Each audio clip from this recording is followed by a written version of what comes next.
2026 మహానాడు సందర్భంగా వేదికను అలంకరించినటువంటి పెద్దలు, మన అందరి అభిమాన నాయకులు, నవ్యాంధ్రప్రదేశ్ నిర్మాత, భవిష్యత్తుకు దిక్సూచిగా నిలబడుతున్నటువంటి మన పరిపాలనకు నడిపిస్తున్న అభిమాన నేత, రాష్ట్ర ముఖ్యమంత్రి వర్యులు నారా చంద్రబాబు నాయుడు గారు, యువగల రథ సారథి, భవిష్యత్తుకు వారధి, Telugu Desam party national working president సోదరులు లోకేష్ అన్న గారు, రాష్ట్ర తెలుగుదేశం పార్టీ ప్రెసిడెంట్ పల్లా శ్రీనివాస్ గారు, వేదికను అలంకరించిన అతిరథ మహారథులు, ఈరోజు ప్రత్యక్షంగా ఈ కార్యక్రమంలో పార్టిసిపేట్ చేసిన వాళ్ళతో పాటు సుమారు 15 లక్షల మంది మన అధినేత ఒక్క పిలుపుతో రాష్ట్ర నలుమూలల నుంచి కార్యకర్త అన్నటువంటి ప్రతి వ్యక్తి కూడా ఈరోజు ఉన్నటువంటి పరిస్థితులను గౌరవిస్తూ ఈ క్లస్టర్ పద్ధతుల్లో ఏర్పాటు చేసినటువంటి ప్రతి మహానాడు కేంద్రాన్ని కూడా విజయవంతం చేయడానికి కథలు వచ్చినటువంటి మా పసుపు దళం, మా సోదర సోదరిమణులు, తెలుగుదేశం పార్టీ కుటుంబ సభ్యులు అందరికీ కూడా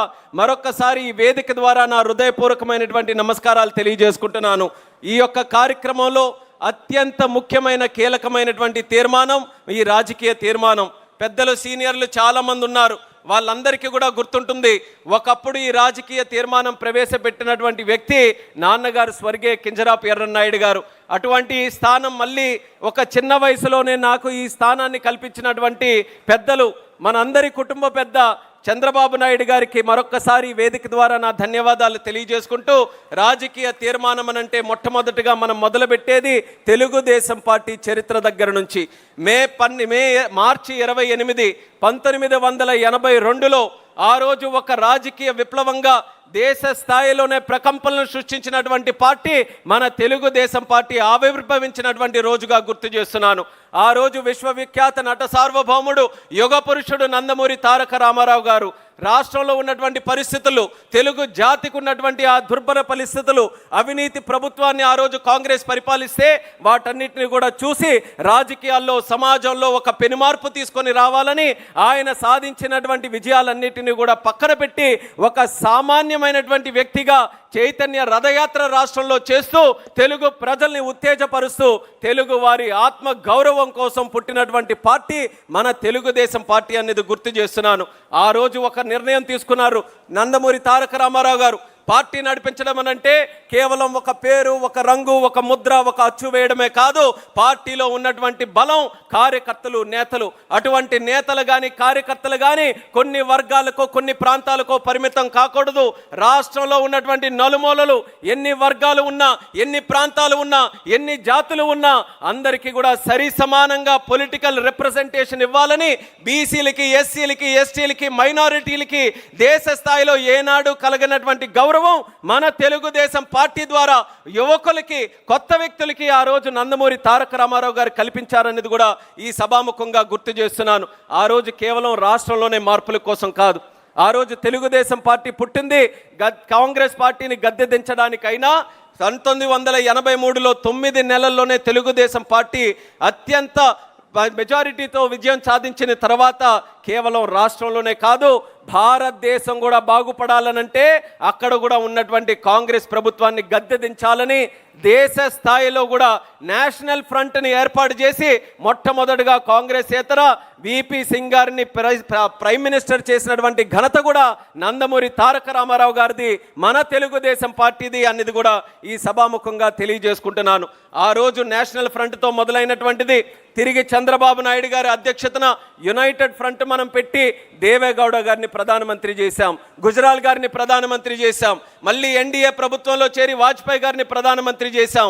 ఈరోజు కూడా ఎన్డీఏ ప్రభుత్వంలో కొనసాగి ఈరోజు ప్రపంచ స్థాయిలోనే వరల్డ్ ఫేమస్ లీడర్గా ఈ భారతదేశాన్ని ఒక ఉన్నతమైనటువంటి స్థానంలో ముందుకు నడిపిస్తున్నటువంటి ప్రధానమంత్రి నరేంద్ర మోదీ గారు కూడా ఈరోజు సపోర్ట్ చేసి కేవలం రాష్ట్రాన్ని వరకు, కేవలం ప్రాంతం వరకు, కేవలం ఒక జాతి వరకు పరిమితం కాకుండా యావత్ భారతదేశానికి కూడా ఎన్నో విప్లవాత్మకమైనటువంటి రాజకీయ సంస్కరణలు తీసుకొని వచ్చినటువంటి ఘనత మన తెలుగుదేశం పార్టీదని తెలియజేసుకుంటున్నాను. ఎన్నో అవకాశాలు వస్తే ఒక సందర్భంలో ఒక కేంద్ర మంత్రిగా అవకాశం వస్తే ఆ కేంద్ర మంత్రి కూడా బడుగు బలహీన వర్గాలకి వెళ్ళాలని ఒక బీసీగా సాధారణ కుటుంబంలో ఉన్నటువంటి ఎర్రన్నాయుడు గారిని కేంద్ర స్థాయిలో కేబినెట్ మినిస్టర్గా చేసింది మన చంద్రబాబు నాయుడు గారు, తెలుగుదేశం పార్టీ. ఒక స్పీకర్గా అవకాశం వస్తే ఒక దళిత బిడ్డగా మన అమలాపురం నుంచి ఆ రోజు బాలయోగి గారిని కూడా ఆ శాసించేటటువంటి పార్లమెంటులో లోక్సభలో స్పీకర్గా పెట్టి మన తాలూకా ఘనతని చాటినటువంటిది మన చంద్రబాబు నాయుడు గారు, తెలుగుదేశం పార్టీ. అలాగే ఒక మైనారిటీ వ్యక్తిగా ఆ రోజు అబ్దుల్ కలాం గారిని ఆ ప్రభుత్వానికి సూచించి ఆయనకి కూడా దేశ ప్రధాన ప్రెసిడెంట్గా కూడా ఆ రోజు చంద్రబాబు నాయుడు గారి తాలూకా ఆలోచనల ప్రకారం ఆ రోజు తెలుగుదేశం పార్టీ తాలూకా కాంట్రిబ్యూషన్ ఆ రకంగా ఉండిందని తెలియజేసుకుంటున్నాను. తెలుగుదేశం పార్టీ ఎప్పుడు కూడా ఒక ప్రాంతీయ పార్టీ అయినా, ఒక ప్రాంతం మీద ఒక ప్రేమ ఉన్నా దేశం మీద మాత్రం ఎప్పుడూ భక్తిని విడిచిపెట్టలేదు. దేశం బాగుంటే, దేశం బలంగా ఉంటే రాష్ట్రం బాగుంటుంది, రాష్ట్రం బలంగా ఉంటుందని కేంద్రం రాష్ట్రం మధ్యలో సత్సంబంధాలు ఎప్పుడు కూడా మెరుగుపడేటటువంటి విధంగానే తెలుగుదేశం పార్టీ ముందుకు నడిపిస్తూ కేంద్రం ఇచ్చేటటువంటి కార్యక్రమాలు కానీ, కేంద్ర నిధులు కానీ, కేంద్ర కార్యక్రమాలు కానీ మన తెలుగు ప్రజలకు అందరికీ కూడా అందించడానికి, ఒక సుస్థిరమైనటువంటి పరిపాలన అందించడానికి తెలుగుదేశం పార్టీ సిద్ధాంత రూపంగా నిరంతరం కూడా కృషి చేస్తూ ఉండిందని కూడా తెలియజేస్తున్నాను. కేవలం తెలుగుదేశం పార్టీ ఒక్కటే. చాలామంది ఇక్కడ అన్ని రాజకీయ పరిస్థితులు తెలిసినటువంటి వారు ఉన్నారు. గత 44 సంవత్సరాలు మన తెలుగుదేశం పార్టీ చరిత్ర. ఈరోజు ఇండిపెండెంట్ ఇండియాని చూసుకుంటే 70కి పైగా సంవత్సరాలు ఉన్నటువంటి చరిత్ర. ఈ చరిత్రలో ఎన్నో రాజకీయ పార్టీలు పుట్టాయి, ఎన్నో ప్రాంతీయ పార్టీలు కూడా పుట్టాయి. ఈ దేశాన్ని ఏలాయి, అలాగే రాష్ట్రాలు కూడా ఏలాయి, కొన్ని ప్రాంతాలు కూడా ఏలాయి. కానీ 44 సంవత్సరాలుగా ఇన్ని సంక్షోభాలు ఎదుర్కొని అప్పటి నుంచి ఇప్పటి వరకు దేశ స్థాయిలో ఒక ప్రత్యేకమైనటువంటి గుర్తింపు సాధించిన ఏకైక పార్టీ మన తెలుగుదేశం పార్టీ అనేది గర్వంగా ఈ సభాముఖంగా తెలియజేసుకుంటున్నాను. ఎందుకనంటే కాలం మారుతుంది, తరాలు మారుతున్నాయి, ప్రధానమంత్రులు మారుతున్నారు, రాజకీయ పరిస్థితులు మారుతున్నాయి, దశాబ్దాలు మారిన తర్వాత అక్కడ ఆర్థిక పరిస్థితులు కూడా మారుతున్నాయి. మారుతున్న కొద్దీ మన తెలుగుదేశం పార్టీ, మన నాయకత్వం ఆ పరిస్థితులన్నీ కూడా తెలుసుకొని, అవగాహన చేసుకొని కాలానికి అనుగుణంగా మన పద్ధతులను కూడా మార్చుకుంటున్నాం. పద్ధతులు మార్చుకుంటున్నాం అనంటే పార్టీ మారడం అని కాదు. పద్ధతులు మార్చుకున్న సిద్ధాంతాలు మాత్రం ఎన్టీ రామారావు గారు ఏ సిద్ధాంతాలు మనకు అప్పచెప్పారో ఆ సిద్ధాంతాల ప్రకారమే మనం ముందుకు వెళ్తున్నాం. అయితే ఈరోజు ఈ రాజకీయ తీర్మానం చరిత్రతో పాటు మనం భవిష్యత్తు వైపు కూడా మనం చూపు వేయాలి. చరిత్రతో పాటు మనం నేర్చుకున్నటువంటి పాఠాలు మరొక్కసారి మనం తప్పులు చేయకుండా ముందుకు నడవాలి. ఈసారి రాజకీయ తీర్మానంలో మనం గుర్తించాల్సినటువంటి ఒక సంకల్పం ఉంది, ఒక కర్తవ్యం ఉంది. సంకల్పం ఏంటంటే సుస్థిరమైనటువంటి పరిపాలన అందించాల్సినటువంటి బాధ్యత ఈరోజు తెలుగుదేశం పార్టీ అధికారంలో ఉన్నందున మనందరి మీద ఉంది. సుస్థిర పరిపాలన మనం అందించాలనంటే దానికి తగ్గట్టు ఆ ఆలోచనలు వచ్చేటటువంటి బలమైన నాయకత్వం మనకు ఉండాలి. ఆ బలమైన నాయకత్వం ఎన్టీఆర్ గారి దగ్గర నుంచి, సిబిఎన్ గారి దగ్గర నుంచి రేపు భవిష్యత్తులో ఉజ్వలమైనటువంటి భవిష్యత్తు మన రాష్ట్రానికి అందించబోతున్నటువంటి లోకేష్ అన్న గారి వరకు కూడా మన ఎక్కడా కూడా నిస్సందేహంగా మనం చెప్పొచ్చు బలమైనటువంటి నాయకత్వం మన తెలుగుదేశం పార్టీకి ఉంది.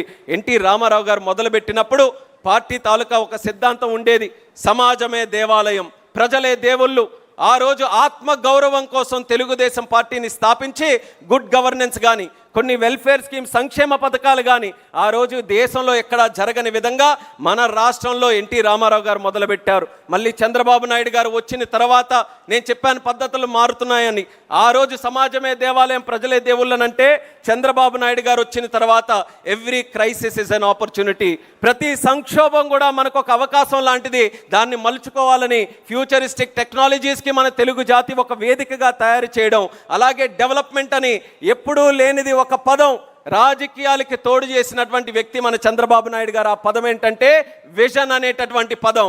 ఎందుకనంటే ఏ రాజకీయ నాయకుడైనా, ఏ పార్టీ అయినా సరే రాజకీయాలతో సత్సంబంధాలు ఉన్నప్పుడు 5 సంవత్సరాలకి వచ్చేటటువంటి ఎలక్షన్ల వరకే చూసేవాడు, కానీ ఎలక్షన్లు దాటి జనరేషన్స్ వరకు చూసినటువంటి ఏకైక వ్యక్తి చంద్రబాబు నాయుడు గారు.